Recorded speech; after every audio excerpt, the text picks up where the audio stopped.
Hey guys, Proper English here. Today we're going to get back to some more alpha style. That means only torches and dust. And I've got another XNOR for you. So I did one of these about a month ago. It was 3-wide tileable. Alright, so this guy is 2-wide tileable.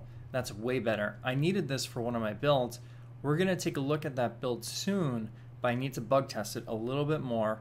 So I thought I'd show you guys this today. And so let's take a look at it. Now, if you remember, an XNOR gate is on when the inputs are the same. So if they're both off, like we have them now, the output will be on. If we flip them so that they're both on, all right, so we can do that, the output is going to be on. So let's take a look at how that works. We'll go back to the off state, all right, and actually I should show you if one is on, the output's off, and then if the other one is on, the output's off. All right, so now we can take a look at how it works. And yeah, so right now, since both of them are off, we've got a NOR gate over here, and the output is on. And so because neither of the inputs are powering this torch, it can be on, and the output's on. Now, if I flip one of these, it's off, and the same thing would happen if just the other one is on. Because now this torch is getting powered, it's off, the output's off. But now, when they're both on, what we can do is we can have an AND gate over here. So this torch is one input to the AND gate.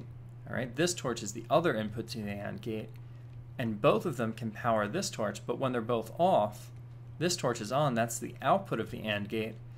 It powers our output right here, and there we go. And so, like I told you, there are some small modifications that need to be made to make this 2-wide tileable. So, like I said, this is 2-wide tileable.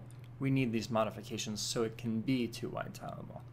And yeah, so that's what I've got over here. There's just a little bit of a stagger going on, so you can see it gets a little weavy over here. This one comes out a little further and up, and then we're avoiding any interactions between this wire and this wire by bringing this up. Staggering is something that's very useful. I should probably do a little bit of a tutorial on some methods. That should happen soon. I think I'm going to do that because staggering is super useful. So we'll take one more look at this guy just so you know what's going on, and you can set one up yourself. So remember, we've got our NOR gate over here, all right?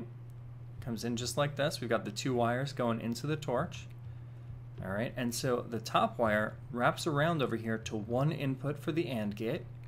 Then we've got the other input to the AND gate over here, this torch right here. And both of those feed right into this torch, and that's our output. So that is a 2-wide tileable alpha style XNOR. It's pretty cool. Like I said, this was really helpful to me in one of the builds that I'm working on, and I'll show you guys what that is very soon. But for now, thanks for watching. I hope you enjoyed this, and I'll see you guys next time.